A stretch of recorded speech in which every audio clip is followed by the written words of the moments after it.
Ever get that feeling? Like you remember something so clearly, but it turns out you've got it all wrong. It's like that feeling when, I don't know, you could swear you sent that email, but Yeah. nope, it's still sitting in your draft folder.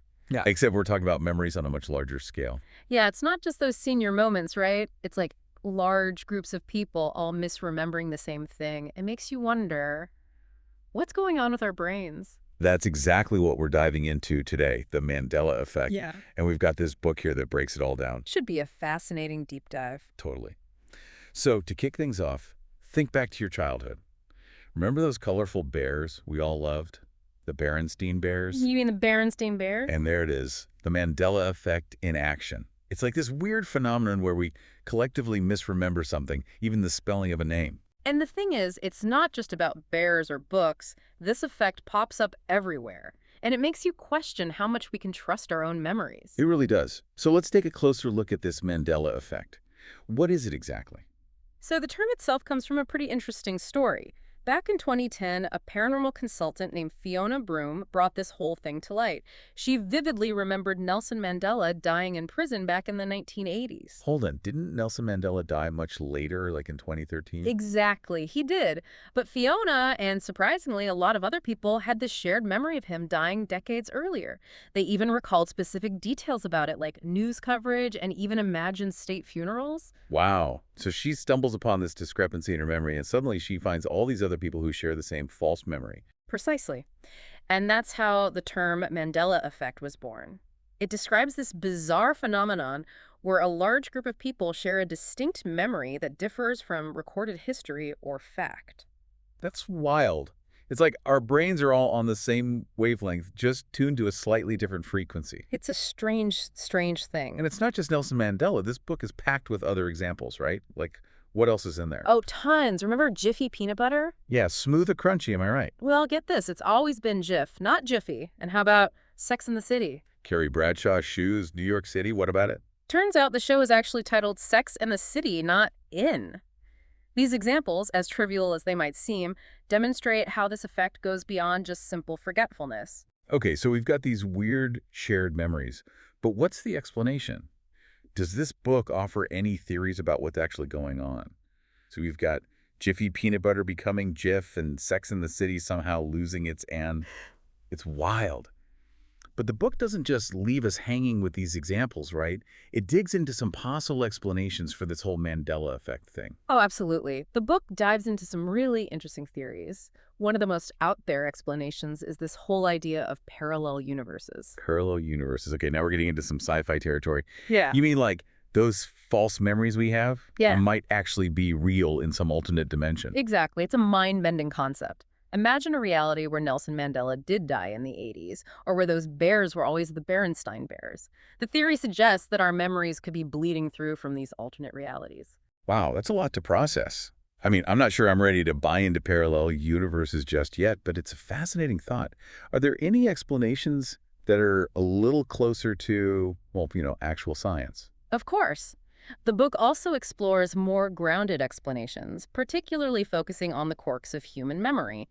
Because the truth is, our memories aren't always as reliable as we think they are. You're telling me I can barely remember what I had for breakfast this morning. It's like this: every time we recall a memory, we're essentially reconstructing it. And sometimes, during this reconstruction, details can get a bit fuzzy. They can change, blend with other memories, or even be completely made up by our brains. You mean our brains just fill in the gaps? Exactly. It's called confabulation. Our brains try to make sense of things, so they might invent details to create a more complete, more logical narrative, even if it's not entirely accurate. Interesting. So it's like those choose-your-own-adventure books, but for our memories. In a way, yes. Our brains choose the most compelling narrative, even if it means deviating from the original event. That actually makes a lot of sense. What about those times when you're so sure about a memory and then someone's like, nope, that never happened? Yeah. Like you swear up and down you saw a certain movie as a kid, but it turns out it never even existed. That sounds like a classic case of confirmation bias.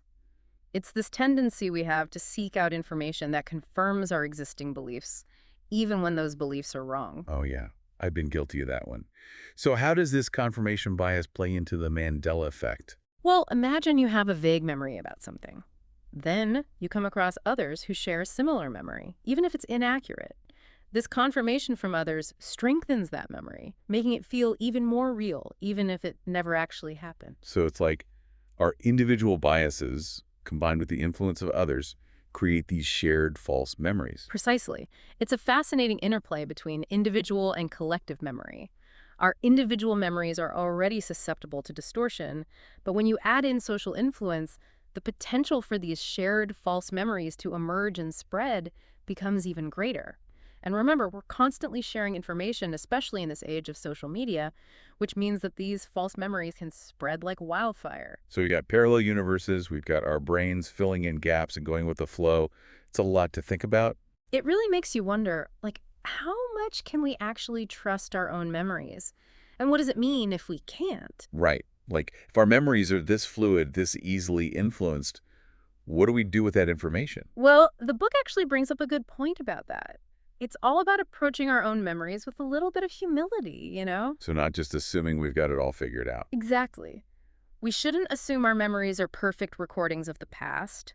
We've got to be open to the possibility that maybe, just maybe, our memories are playing tricks on us. Yeah, maybe a little less arguing about who's right about that one time in grade school. Right, especially with those little details, those things that seem super clear in our minds. Those are the ones that can really trip us up. It's like when you think about it too hard, and then suddenly you're not even sure what color the sky is. It's easy to get caught up in those little details, but the thing is, with the Mandela effect, it's not just individual memories, right? It's these shared experiences of misremembering, and that brings in a whole other layer of complexity. Because now it's not just our own brains messing with us, it's like our social groups are in on it too. Exactly. We're social creatures, and our memories are often shaped by the people around us. We share stories, we reminisce, and those shared narratives can start to influence our individual memories over time. And then you bring social media into the mix. Oh yeah, social media definitely adds a whole other layer of weirdness to this whole thing. Definitely. Because now it's not just a handful of people sharing a memory, it's potentially millions, all reinforcing the same potentially inaccurate information. And it spreads so quickly. So what do we do?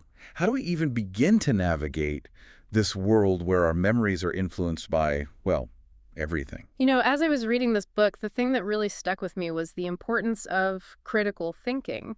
We can't just blindly accept everything we see and hear, especially online. So fact check everything, even those random trivia facts people share in group chats. Exactly. Do your own research, consider different perspectives, and hey, don't be afraid to question your own assumptions. That's good advice for, well, just existing in the world these days.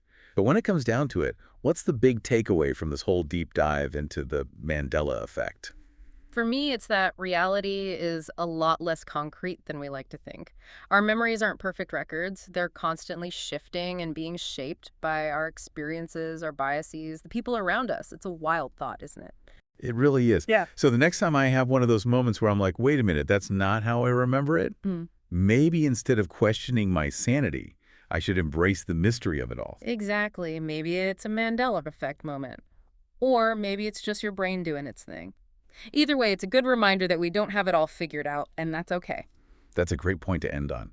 So next time you come across something you think you remember differently, don't be so quick to dismiss it. Maybe it's the Mandela effect, maybe it's not. But either way, it's a chance to learn a little bit more about how our minds work and the slippery nature of reality.